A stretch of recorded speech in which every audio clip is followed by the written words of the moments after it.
Hey everybody, we're going to share a slice of life with you here in San Cristobal de las Casas, which includes a trip to the Mercado Viejo, where we do all of our shopping, and also a traditional Temazcal. But first, breakfast.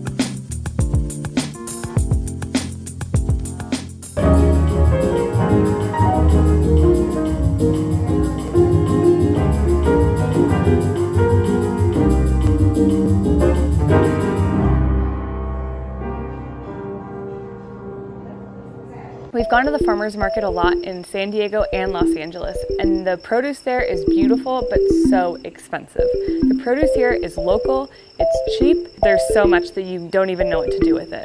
Generally in the morning I'll put together a little list of what I need for the next couple of days and also put in the Spanish translation and go out and buy everything I need.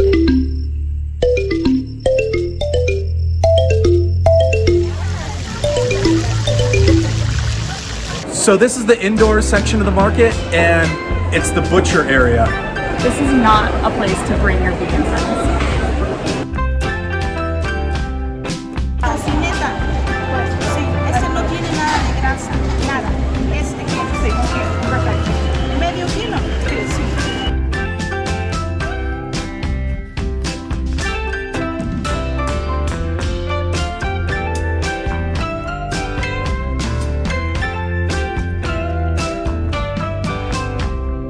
Outdoor, you've got a labyrinthine market that's selling all kinds of delicacies from the jungle. They've got stalls selling honey, stalls selling flowers, which we took advantage of right here. I got a shave. Mi amigo Mariano despierta a las 5 de la mañana para arriba aquí y eres un artista. Ahorita vámonos a afeitarme con razor y prefiérolo. En San Diego, en North Park, esta cuesta mucho más. Ahorita está mejor y más barato y me gusta, me encanta. Gracias, Mariano. Also, there's not a single tourist here, so of course everything is a fraction of the price you pay for it on the pedestrian street or in our neighborhood, even though those places are super cheap by US standards, obviously. It's way better. Yeah, there's a real... If you've ever been to a market in a developing country, it's pretty much the same thing, except we're surrounded by forests and jungles here, so there's a lot of super unique products that you point at it and you say, what is that? What is that? What the hell is that? They have everything you could want at the market. They have produce, they have haircuts, they have shaves, they have shoes, they have remote controls for your TV, and they also have these crazy looking vendors to us selling teas. It's not little bags of tea like we're used to seeing, but it's just lots of dried flowers and tree bark and all these things that we've never seen before. They have armadillo shells where if you break them up, make them into tea, it's good for asthma. We don't know, but you tell him what your problem is and he'll put together a little tincture, tell you how to use it, and send you on your way. I've had a bit of a sore throat, I promise it's not COVID. And he gave us some bougainvillea petals, some flowery white dandelion substance, and some tree bark. As you can tell, I have no idea what we got, but it seems to work. So this is bougainvillea here. I don't know what this is. This is a bark of a tree. It's not cinnamon, but something similar. When COVID started and the quarantine was put into effect, the Mexican government tried to enforce the shutdown on the local market. The indigenous people stood up to the local authorities and flat out told them that you will not shut us down, and if you try to, it will be at the risk of your life and limb. All right, now that we've got our food provisions for the week, let's go check out this Temazcal.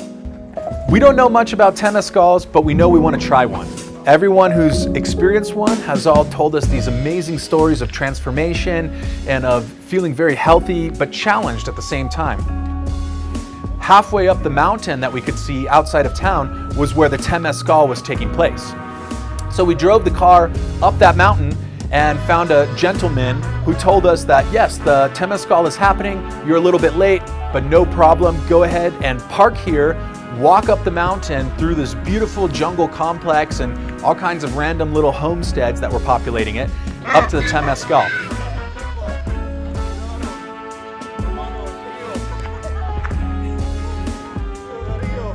There was a man who was blessing the attendees of the Temazcal with copal incense.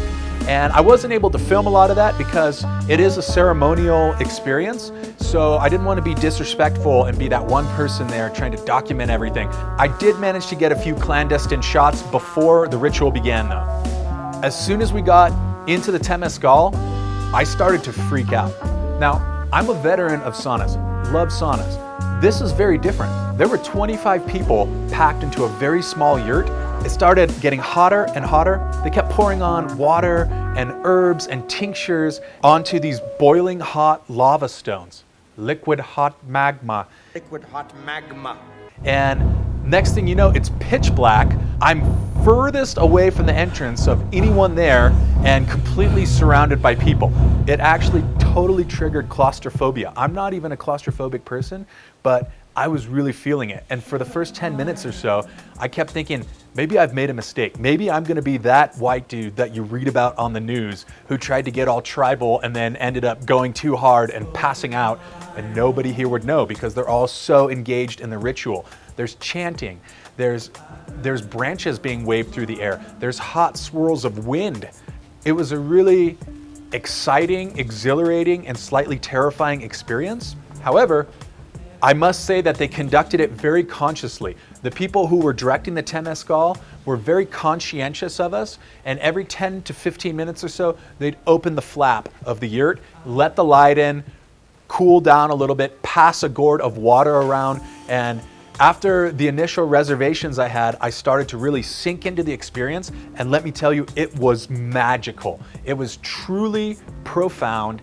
I feel like I haven't breathed that deeply or surrendered to such a powerful experience in quite some time. And I understand what all of the hype is about now. I understand why people regularly incorporate Temazcals into their schedules. And if you're on the fence about doing something like this, I definitely recommend to take your time with it. Don't rush into it and breathe slow. That's definitely what saved me.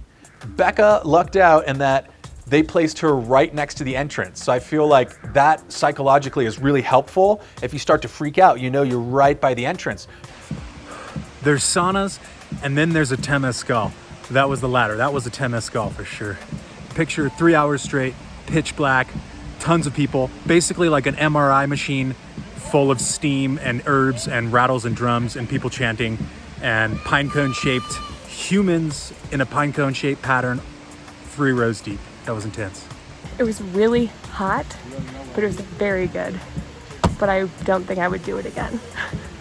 So next up, we're gonna be taking you to Casa na Blom to learn about Franz Blom and his wife Trudy Blom, who were adventurers, historians, and documentarians that put a lot of the indigenous culture in Chiapas on the map for the broader world in the 20th century.